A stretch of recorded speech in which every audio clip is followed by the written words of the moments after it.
아직도 가야 할 길이라는 책을 저술한 스캇팩이라고 하는 정신심리학자가 있습니다. 아주 기독교 신앙이 투철하신 그런 분입니다. 그런데 하루는 내담자가 아주 여건이 좋은 집 자녀인데 이 내담자가 찾아왔습니다. 그의 여러 가지 사연을 듣고 내린 처방입니다. 내가 볼 때 선생님은 아무 문제가 없습니다. 딱 하나 문제가 있다면 선생님이 자신 스스로를 소중하게 여기지 않는다는 겁니다. 이렇게 처방을 내려주었다고 합니다. 공교롭게도 그 주간에 아주 큰 폭우가 내렸습니다. 그런데 밤에 이 스캇팩이 운전을 하는데 그 차가 폭스바겐이었다고 합니다. 도저히 이 길이 안 보일 정도였더라는 겁니다. 그래가지고 운전을 하는데 어떤 마음으로 운전을 했느냐면 운전대를 잡고 이렇게 기도를 하면서 자기 자신에게 타일렀다고 합니다. 나는 지금 이 우주보다 더 소중한 존재를 이 자동차로 지금 옮겨주고 있는 중이다. 그러므로 나는 이 소중한 존재를 이 밤에 잘 목적지까지 데려다 주기 위해서 최선의 노력을 다해야 된다. 그러면서 부들부들 떨면서 운전을 했는데 무사히 집에까지 도착을 했다는 겁니다.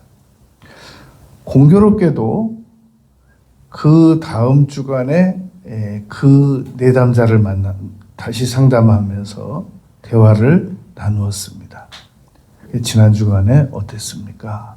그랬더니 폭우를 만나가지고, 그러니까 스캇팩도 폭우 만난 날 이 내담자도 역시 그 폭우를 뚫고 운전을 한 겁니다.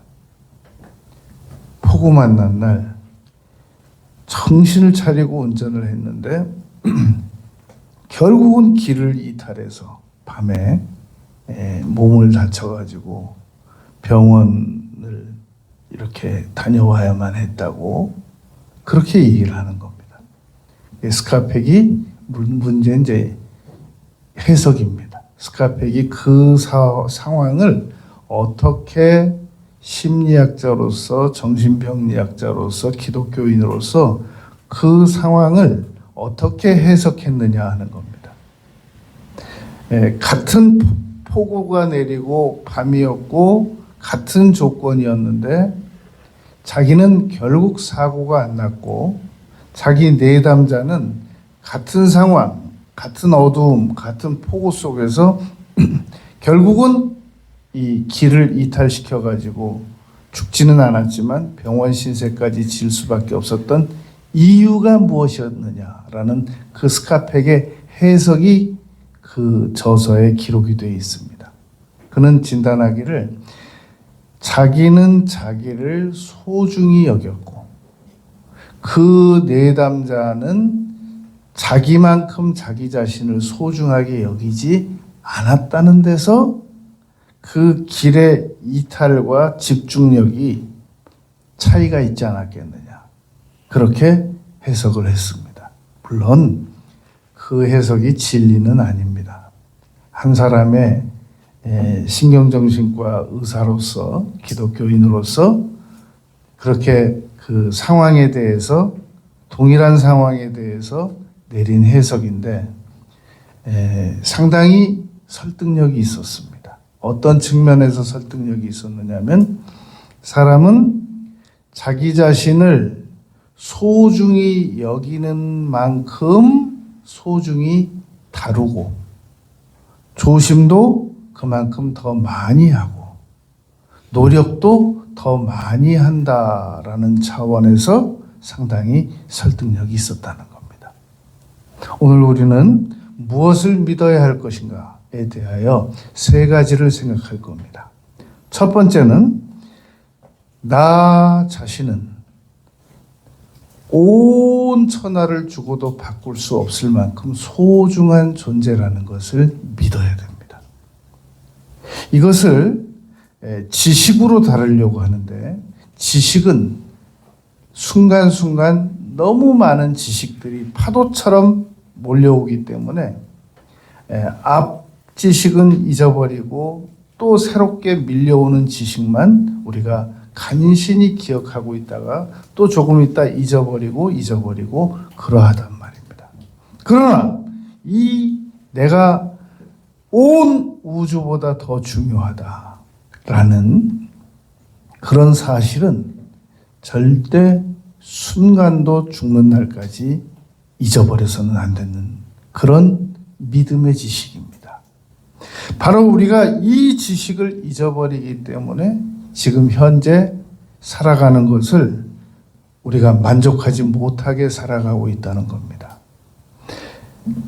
나 자신이 예수님께서 가르친 마태복음 16장 26절에서 가르치신 대로 온 천하, 이 온 천하라고 그러면 우리는 이 눈에 보이는 이 하늘 정도라고 생각을 합니다만, 이 광성에서 광성까지 달리는 거는 이 몇 조 원의 시간이 필요하다는 겁니다. 자동차로 달리면 몇백 년을 달려도 못 달리는 그런 광활한 넓은 이 우주를 시편 8편에 보면 하나님께서는 주의 손가락으로 만드셨다라고 시편 기자는 기록하고 있단 말입니다. 그런데 우리는 그 온 우주보다 더 귀하다라고 마태복음 16장 26절에서 예수님께서 말씀하셨단 말입니다. 이것을 순간도 죽는 날까지 매 순간 잊지 말아야 한다는 겁니다. 이걸 그러려면 우리가 이걸 믿어야 됩니다. 그런데 우리는 나 자신이 소중하다는 사실을 믿기보다는 의심하고 기억하기보다는 잊고 그렇게 살아가고 있기 때문에 지금만큼밖에 우리가 살아가지 못하고 있는 증거 중에 하나라는 겁니다. 여러분, 이 나르시즘이라고 하는 것은 자기 자신을 너무 과대망상적으로 평가하고 그렇게 하는 것을 사용한 그 언어입니다.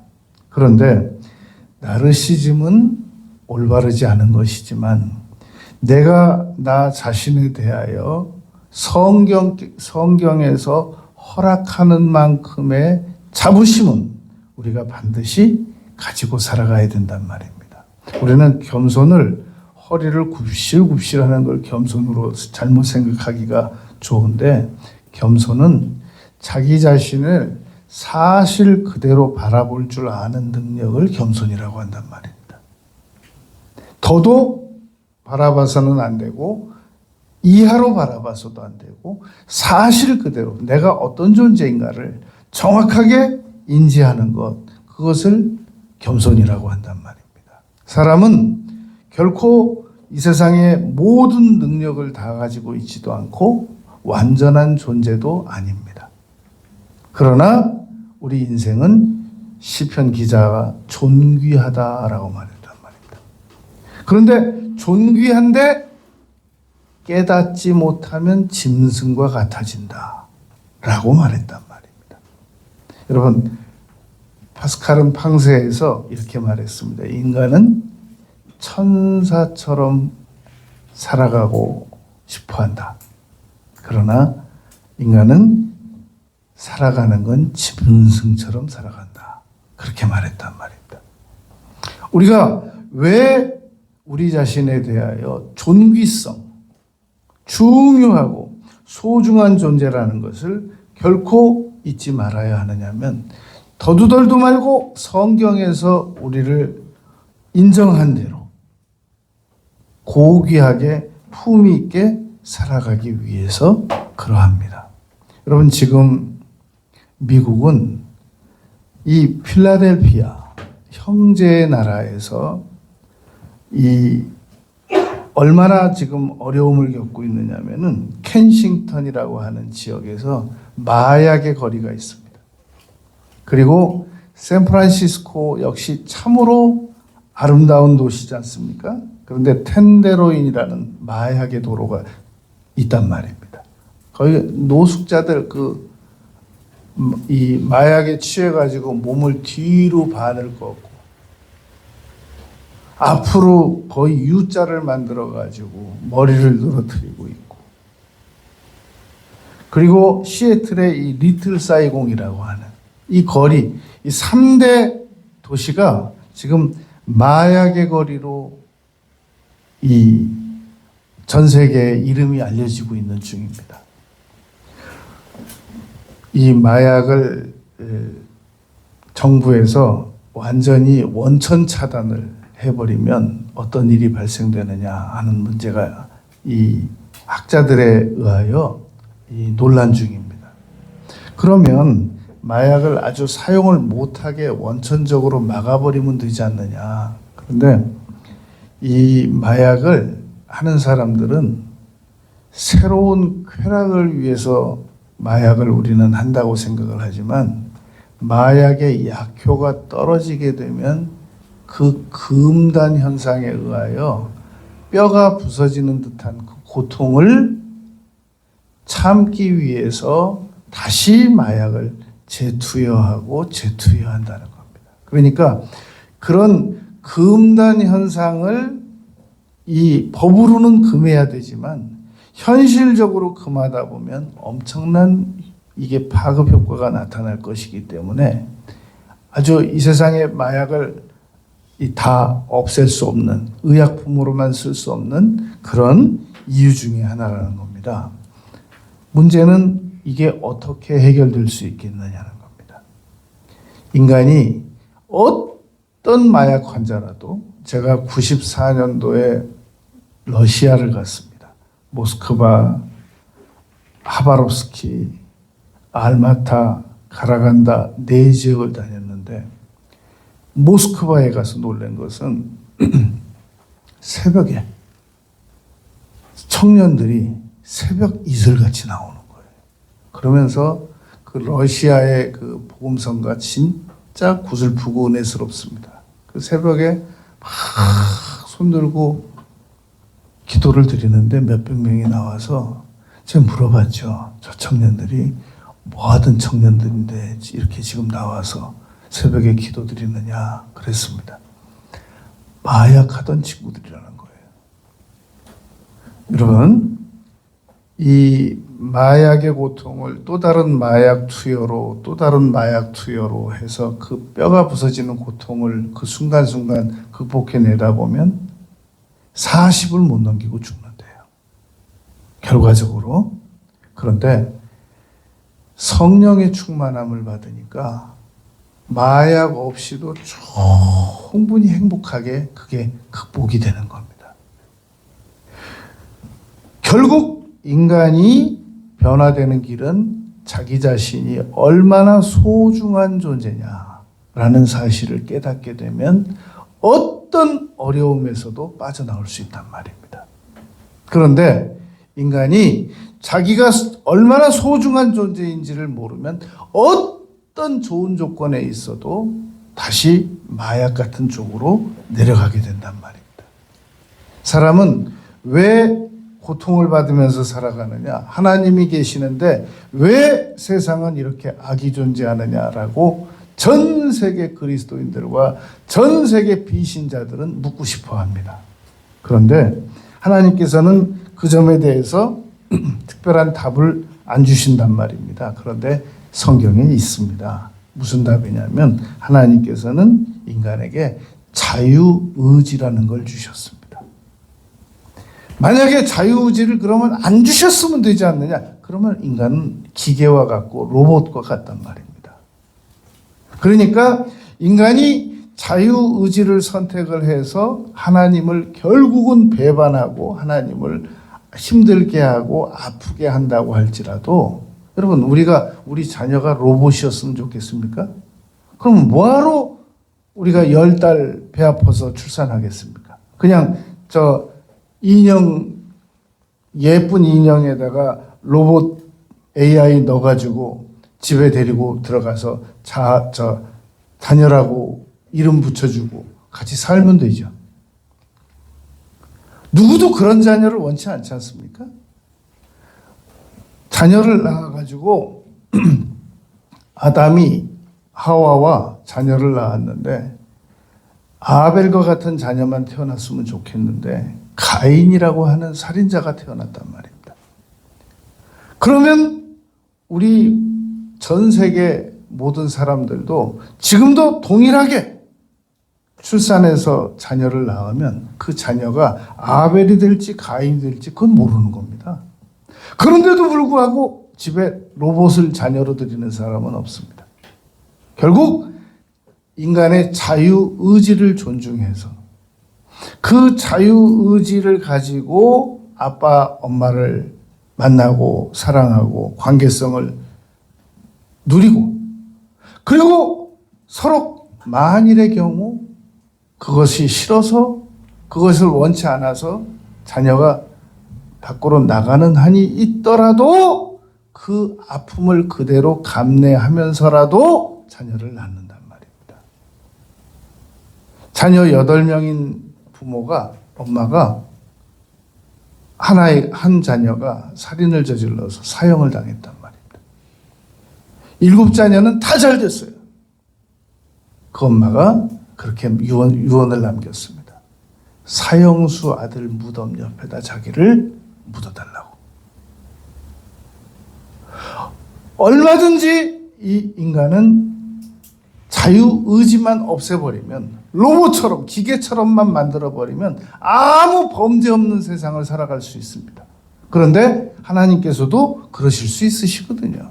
그런데 하나님께서는 그것보다는 자유의지를 주시고 우리 스스로 하나님을 믿고 하나님을 사랑하고 하나님과 사랑의 관계성을 가지는 것을 원하셨단 말입니다. 그것이 이 세상에 악이 존재할 수밖에 없는 이유라면 그 이유가 한 가지가 됩니다. 오늘 말하는 핵심은 그쪽으로 가면 안 됩니다. 중요한 핵심은 우리 인간은 나는 소중한 존재이다 라는 것을 1초도 잊지 말고 살아가야 됩니다. 그래야만 지금보다 더 잘못되지 아니하고 지금보다 더 존귀한 존재가 될 수 있단 말입니다. 지난 주간에 우리나라에 큰 경사가 있었습니다. 노벨 문학상 그토록 갈망하던, 우리나라는 언제 노벨상 한번 받아보나 하고 그토록 갈망하던 이 노벨 문학상을 이 60도 안 된, 55밖에 안 된 이 한강이라는 참으로 자랑스러운 딸이 이 노벨 문학상을 받아냈단 말입니다. 기자회견하자고 그랬을 거 아니겠어요? 그런데 거절 사유가 지금 러시아도 전쟁하고 우크라이나도 전쟁하고 전 세계적으로 어려운 일도 많은데 이때 자신의 기쁨을 위해서 이 인터뷰하는 것은 옳지 않다. 겸손이 아주 몸에 배인 그런 딸이죠. 그런데 저는 그 말에 주목한 게 아니고 그 다음 말에 주목을 했습니다. 자신의 아들과 이 기쁨을 나누겠다. 그렇게 인터뷰했다고 전해져 나오고 있습니다. 그러면 지금 도대체 그 남편이 누구냐? 남편은 전생에 무슨 나라를 구했냐? 어떻게 그런 여인하고 결혼을 했냐? 그런 말도 있는데 남편 얘기는 없어요. 아들하고 기쁨을 누리겠다라고 이 한강 그 여인이 그렇게 말했다는 겁니다. 전 또 그 아들을 아들이라고 해석하지 않았습니다. 그 아들과 기쁨을 누리겠다라고 이 한강 작가가 이야기했다는 것은 곧 사랑의 관계성자와 이 기쁨을 조용히 나누겠다라고 이야기했다고 저는 해석되어졌습니다. 결국 인간은 사랑하는 관계성자들과 전 세계 사람들하고 다 기쁨을 공유해야 되겠지만 그건 현실적으로 어렵습니다. 우리나라 모든 사람들하고 다 기쁨을 공유해야 되겠지만 현실적으로 어렵단 말입니다. 좋은 일이 있을 때 결국 사랑의 관계성자와 이 기쁨을 나누겠다라는 겁니다. 결국 그 사랑의 관계성자에게 원하는 게 뭐겠냔 말입니다. 그 사랑의 관계성자에게 원하는 것은 자신이 온 우주보다 더 귀한 존재이다 라고 믿는 걸 원하는 겁니다.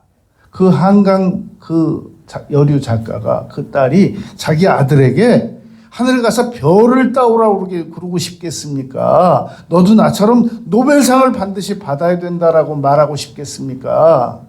엄마가 노벨상을 받았으니까 이제 너도 그 격에 맞는 삶을 살으라고 하겠습니까? 언어적인 표현은 못하지만 가장 바라는 게 있다면 너 자신이 이 온 우주보다 더 귀한 존재의 이름을 믿고 살아라 라고 말하고 싶을 것이란 말입니다.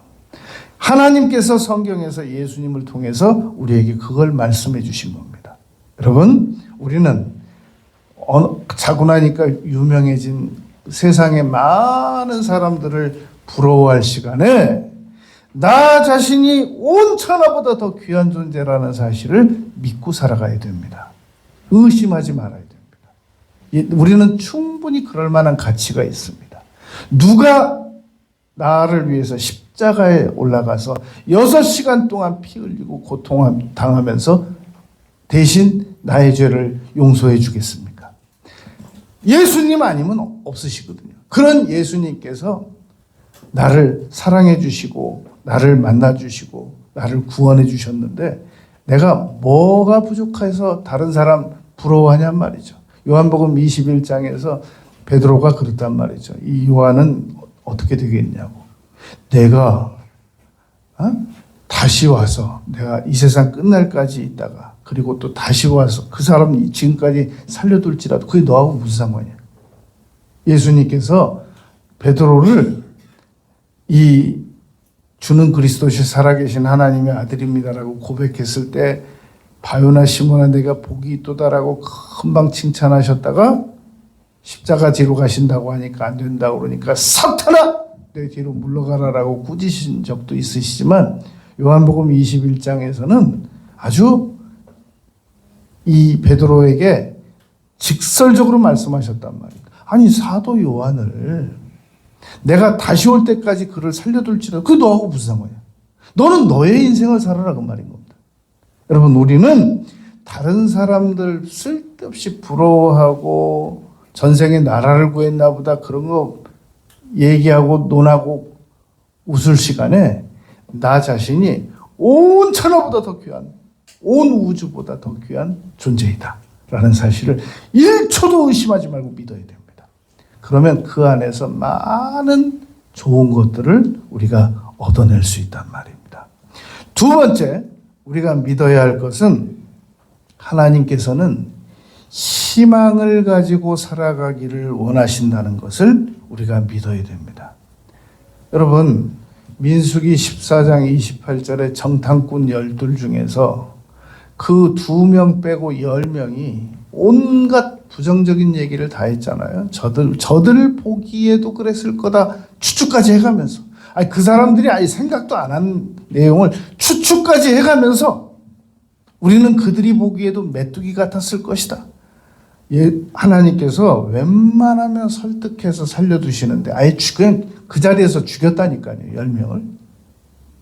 그러니까 하나님께서는 희망을 가지고 살아가기를 원하신단 말입니다. 예레미야 29장 11절에 보면 내가 너희들에게 주기를 원하는 것은 희망이다 라고 말씀하셨단 말입니다. 여러분 우리가 어느 부모가 어느 자녀에게 희망을 주기를 원하죠. 너는 아무리 봐도 잘못 태어났어. 너는 이 희망 없는 세상에 일찌감치 그냥 단념하고 살아. 어느 부모가 그렇게 말하겠냔 말입니다.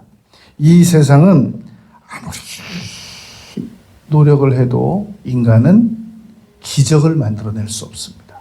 인간은 기적을 체험할 수는 있어도 기대할 수는 있어도 만들 수는 없단 말입니다. 성경은 하나님께서 우리를 내가 너를 떠나지 않고 내가 너를 버리지 않겠다라고 히브리서 6장에서 말씀하셨습니다. 그런데도 불구하고 많은 사람들은 극단적으로 이렇게까지 말한단 말입니다. 나는 하나님께 많은 것들을 바라봤지만 하나님은 그때마다 나를 거절하셨다. 저는 저 개인적으로는 이 팬데믹이 정말 저 개인에게 아주 큰 유익을 가져다 주었습니다. 제 평생에 가장 유익이 많았던 기간을 꼽으라고 한다면 저는 코로나 기간 동안이 저의 인생에 있어서 가장 큰 하나님께로부터 복을 많이 받은 기간이라고 의심 없이 믿고 있습니다.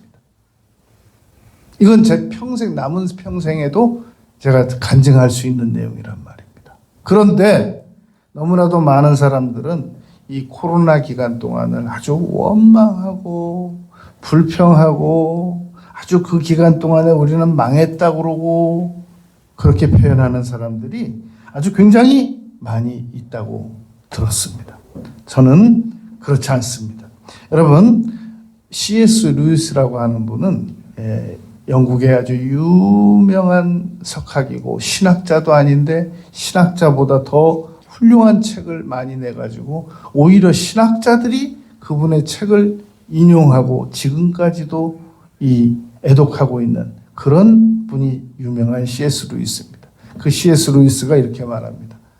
하나님께서 악하신 분이라고 의심한다면 당신은 이 세상에서 정말로 기쁘고 행복한 일을 단 한 번도 체험한 일이 없느냐? 그럼 있다면 그 누가 만든 거냐? 그 하나님 만드신 거다. 이렇게 변증한단 말입니다. 여러분, 인간에게 어떠한 욕망이 있다는 것은 그 욕망은 비현실적이기 때문에 그런 욕망이 있는 게 아니라 우리 인간에게 어떠한 욕망이 있다는 것은 그것이 현실적으로 채워질 수 있는 일들이기 때문에 그 욕망이 존재한다고 믿어야 됩니다. 부정적인 사람들은 인간에게 버트란드 러셀 같은 사람은 아니 왜 욕망을 주고 욕망대로 살지 말라고 말하냐라고 부정적으로만 해석하는 살다 간 사람입니다. 우리는 그런 저질적인 그 질문과 사상에 대해서 논하고 싶지 않아야 됩니다. 그런데 하나님께서는 정상적인 욕망을 주시고 정상적인 욕망을 채워주시는 분이십니다. 예를 들어 보겠습니다. 전도서 3장 11절에 보면은 하나님이 영혼을 사모하는 마음을 주셨느니라. 인간에게는 영혼을 사모하는 마음을 욕망을 거룩한 욕망을 주셨는데 그건 사실입니다. 왜냐하면 천국에서 영원히 살 수 있거든요. 인간은 죽어서 지옥 가서 영원히 살든지 심판받아서 지옥 가서 영원히 살든지 천국 가서 영원히 살든지 둘 중에 하나입니다. 그런데 정상적인 욕망을 주시고 그대로 살아가게 하셨단 말입니다. 여러분, 우리가 잠을 잘 수 있으니까 잠자고 싶은 욕망이 있는 거고 이 세상에 맛있는 음식이 있으니까 음식을 먹고 싶은 욕망이 있는 거란 말입니다. 이 먹는 거 좋아하는 사람들은 천국에 가도 먹는 것이 있겠냐, 천국은 먹는 것도 없고 그냥 예배만 드린다고 그러는데 정말 자기는 고민이다 그렇게 생각하는 분들이 많이 있거든요. 근데 성경에 정확하게 천국에 먹는 것이 있다라고 기록만 돼 있으면 너무 좋은데 그런 기록이 없어요. 천국에서 정확하게 무엇이 이루어질 수 있다라는 명확한 그 근거가 없습니다. 영원히 새 예루살렘에서 우리가 행복하게 살 수 있다는 근거만 있단 말입니다. 그런데 우리는 천국에서 무엇이든지 사람이 행복하게 먹을 수 있는 것이 있다고 믿는 것이 지금 정통적 견해입니다. 그러니까 내가 천국에 가서 나는 정말 패션에 너무 많은 관심이 있는데 천국 가도 패션이 있겠느냐? 천국에 패션이 있다라고 천국 다녀와 본 분들이 많은 그 간증을 남겼습니다. 먹는 거.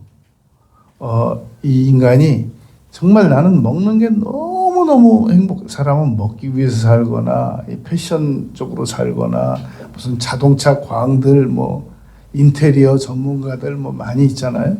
근데 천국에서 이러한 일들이 다 이루어질 수 있다는 거. 그게 정통적 견해입니다. 천국 가면 아무것도 없다.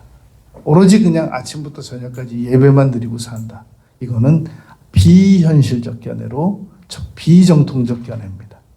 그러니까 우리가 이제 애완견 이 반려견 좋아하는 사람들은 또 천국 가도 그게 있겠냐 그러는데 이거 아무리 생각을 해봐도 없다는 쪽보다는 있다는 쪽이 더 우세합니다. 사자들이 어린 양과 뛰놀고 장난쳐도 물지 않고 훨씬 더 있다는 견해가 우세하단 말입니다. 아니 너무너무 천국은 행복하고 너무너무 좋은 일이 많기 때문에 그걸 만약에 전부 성경이 기술한다 그러면 또 한 권의 성경책이 필요할 정도란 말입니다. 그러니까 그거는 아예 온통 진주는 왜 있어요 그러면? 천국에서 예배만 드릴 거면 진주밭에서 뭐하러 예배를 드리겠어요? 그런 거 없어도 시멘트 바닥이라도 예배는 충분히 가능한데 그냥 온통 보석이라고 그러잖아요. 그러니까 정말 이 세상에 태어나가지고 저 유럽의 선진도시 미주의 선진도시 못 가보고 죽은 사람들은 아쉽다 그러겠는데 진짜 아쉬운 거는 천국 못 가는 사람들이 아쉬운 겁니다. 미국이나 유럽 선진도시 안 가봐도 영원한 천국에 갈 수 있으면 그건 다 보상이 된단 말입니다. 그러니까 여러분 인간은 희망을 가지면서 살아가는 것이 가장 최선의 삶인데 너무나도 많은 사람들이 절망 속에 살아갑니다.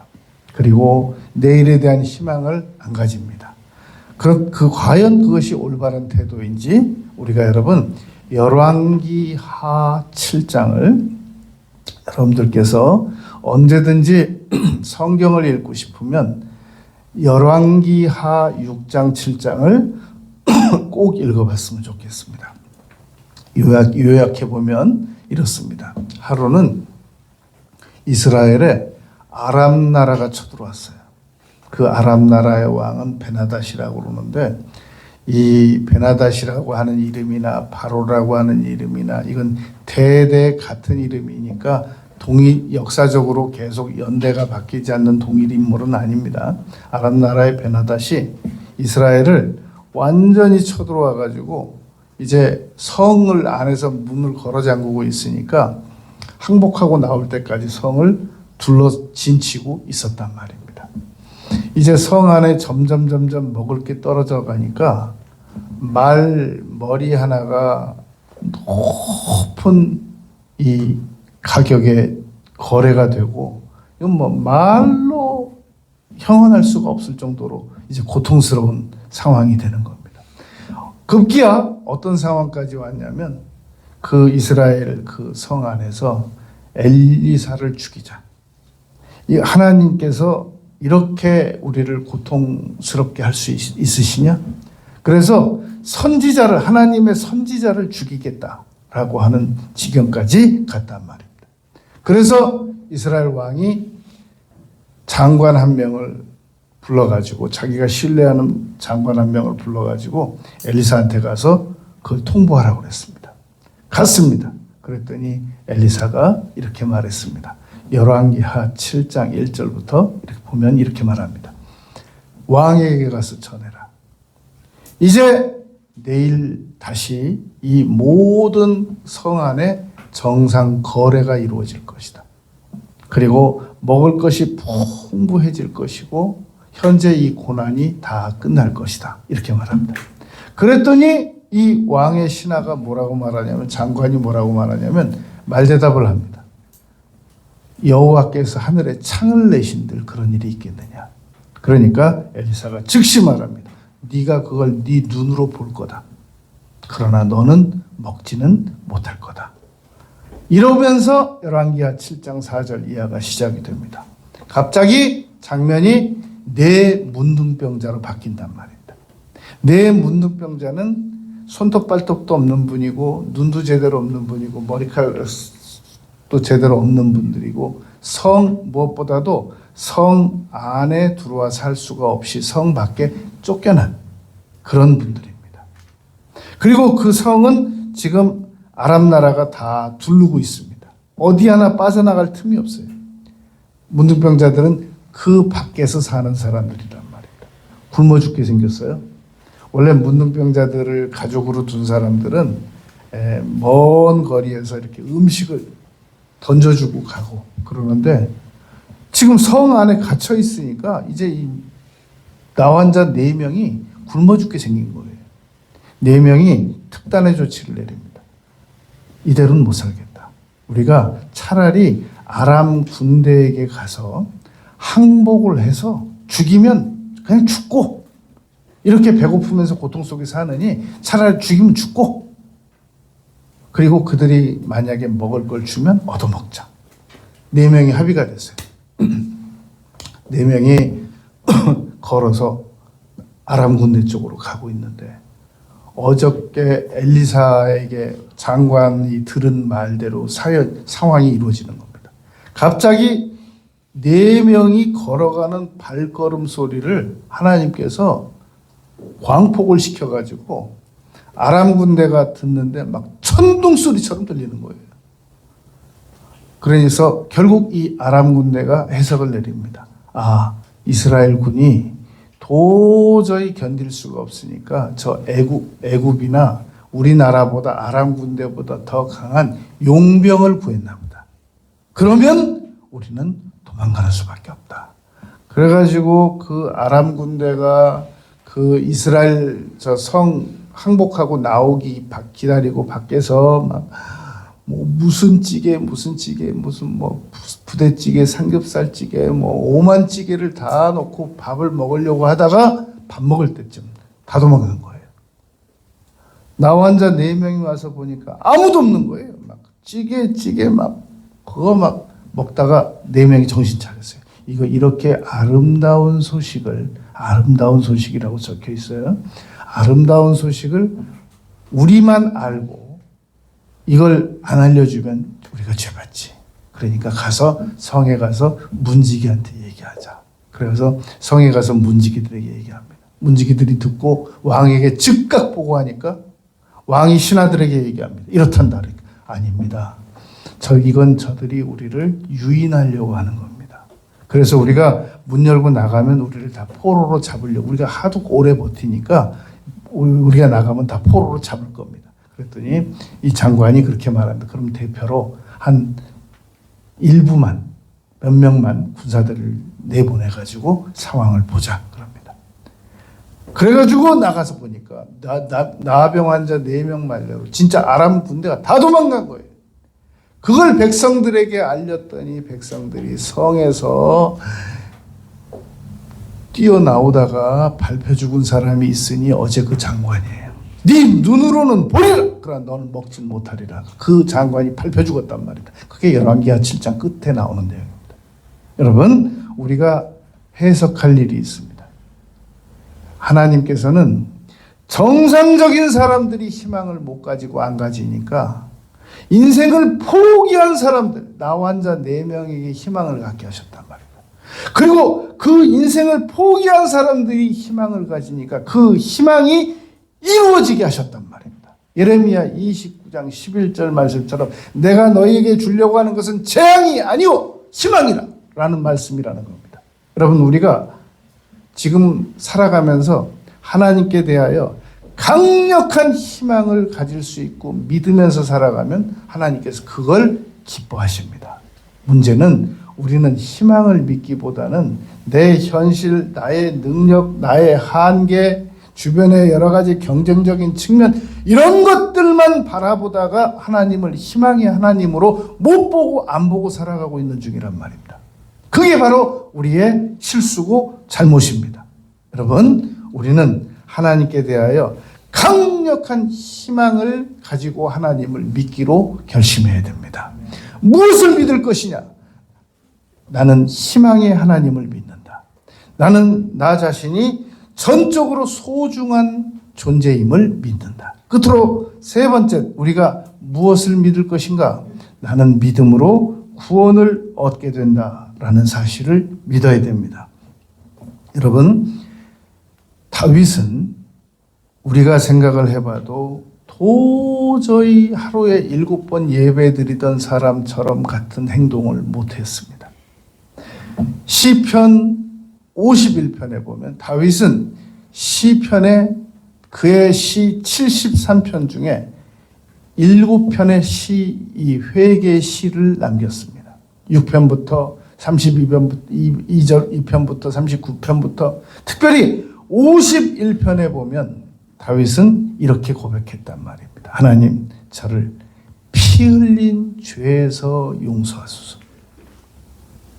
그리고 저를 하나님 성신을 제게 거두지 말아주소서. 그리고 이렇게 말했습니다.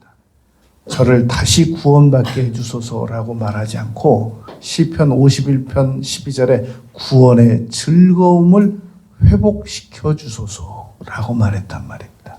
여러분, 구원은 받았다가 취소됐다가 다시 받았다가 또 취소됐다가 또 받았다가 그런 게 아닌 겁니다. 한번 받은 구원은 영원히 취소되지 않고 유지되는 겁니다. 단 예수님을 안 믿거나 배교하거나 그것은 구원을 받을 수 없는 조건입니다. 그 외에는 절대 인간의 의지로 인간의 주권에 의하여 구원이 주고받아지는 그런 그 유동적인 것이 아니란 말입니다. 그러므로 언제든지 내가 구원에 의심이 올 때는 구원의 즐거움만 회복을 하면 되는 겁니다. 하나님, 저를 구원시켜 주셔서 감사합니다. 여러분, 마태복음 19장 27절에 이렇게 말씀했습니다. 우리는 베드로의 질문에 의하여 정말 유익한 대답을 예수님께로부터 많이 받습니다. 베드로가 질문하기를 예수님께 이렇게 질문합니다. 우리가 모든 것을 버리고 주를 따라 싸운데 그런즉 우리가 무엇을 얻으리이까? 여러분, 내가 예수님을 믿었는데 대가가 뭡니까? 무엇을 얻으리이까? 내가 평생 기독교를 따랐는데 그로 인하여 나에게 무엇이 얻어집니까? 마태복음 19장 27절이 바로 그런 질문입니다. 우리가 다 버리고 주님을 따라 나왔습니다. 그러면 우리는 무엇을 얻게 되는 겁니까? 여러분, 예수님께서 이렇게 말씀하셨습니다. 인자가, 내가 진실로 말하는데, 인자가 영광의 보좌에 앉을 때 나를 따르는 너희도 12보좌에 앉아 12지파를 심판하리라. 왕과 같은 제사장적 위치에 앉게 해주시겠다라는 겁니다. 그리고 이 땅에서 부모나 자녀나 형제나 집이나 나를 전토를 벌인 자마다 여러 배를 받고 또 영생을 상속하리라. 여러 배를 결코 손해보지 않는다라는 겁니다. 그리고 특별히 구원을 선물로 받게 된다라는 말입니다. 오늘 여러분 본문 말씀입니다. 오늘 베드로전서 1장 8절 9절에 보면 예수를 너희가 보지 못하였으나 사랑하는도다. 여러분들께서 옛날에는 우리가 다 유선으로 해외에 전화를 했었습니다. 국내에도 마찬가지인데 이제 실감은 외국이니까 예를 들어 보겠습니다. 옛날에는 전부 다 유선으로 우리가 통화를 해서 이 외국과 통화를 했단 말입니다. 요즘은 핸드폰 가지고 자동차에서 시속 100km로 달리면서도 보이스톡으로 연락을 해가지고 미국하고 통화를 합니다. 많이들 해보셨죠? 그러면 어떻게 선이 아무것도 없고 자동차가 그렇게 빨리 달리는데 그런 미국 지금 어느 위치에 있는지도 모르는데 미국에 있는 외국에 있는 우리 관계성자들하고 통화를 할 수가 있어요? 어떻게 그런 일이 있을 수 있어요? 그건 전파의 힘 때문입니다. 문제는 전파가 눈에 보이느냐는 겁니다. 안 보이거든요. 그러면 눈에 안 보이는 전파가 저 800km도 아니고 830km도 아니고 1000km 가까이 떨어진 곳에서 어떻게 10만 킬로, 100만 킬로 그렇게 먼 8,000km가 떨어진 곳에서 10,000km 가까이 떨어진 곳에서 어떻게 전파로 연결했는데 소리가 톡톡이 들리고 전파로 연결됐는데 어떻게 사진 영상을 똑같이 페이스톡에서 볼 수 있습니까? 눈에 안 보이는 이 전파의 영향으로. 그러면 여러분 눈에 안 보이는 거면 없는 거라고 그러면 전파는 눈에 안 보이는데 그 안 보이는 것에 의하여 어떻게 그런 일이 있을 수 있냔 말입니다. 구원이라고 하는 것은 여러분 요한복음 14장 1절, 2절, 3절 말씀 보면 예수님께서 이렇게 말씀하셨단 말입니다. 내가 너희를 위하여 처소를 예비하러 가노니 가서 너희를 위하여 처소를 예비하면 안 보여요. 예비하면 다시 와서 나 있는 곳에 너희도 있게 하리라. 그리고 예수님께서 부활하셔가지고 감담산에서 500여 명이 보는 앞에서 올라가는데 천사가 나타나서 그렇게 말했단 말입니다. 가심을 본 그대로 다시 올 것이다.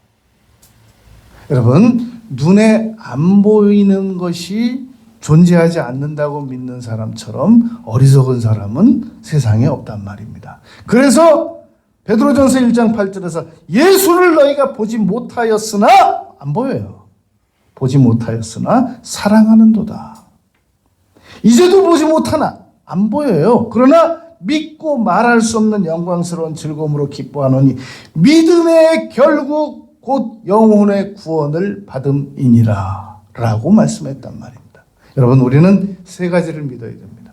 오늘 우리가 믿어야 될 것이 수천수억만 가지죠. 오늘 강조하는 세 가지입니다. 첫째, 나는 1초도 나 자신이 소중한 존재라는 사실을 잊지 않고 살기로 믿으며 살기로 결심한다 라는 겁니다. 하나님께서는 강력한 희망을 믿는 사람들일수록 더 좋아하신다.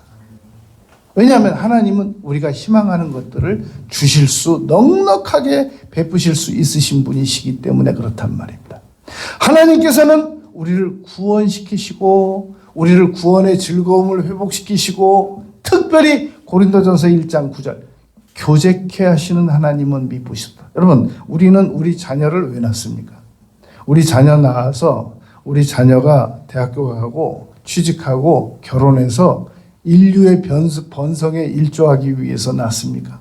그러면 우리가 우리 자녀 낳아서 오로지 목적이 대학교 보내가지고 취직시켜가지고 결혼시켜서 분가시켜서 인류 번성에 생육하고 번성하는 일에만 보내기 위해서라면 그럼 그동안은 아무 대화도 안 합니까? 아무 교제도 안 합니까? 그게 기본적인 인류 생육 번성의 목표이긴 하지만 서울 가면서 부산 가면서 서울에서 부산 가면서 창문 받고 화경도 보듯이 우리 사랑의 관계성자들과는 교제라는 반사이득이 있는 것이란 말입니다. 사랑의 교제. 하나님도 역시 그러하단 말입니다. 그게 고린도전서 1장 9절입니다.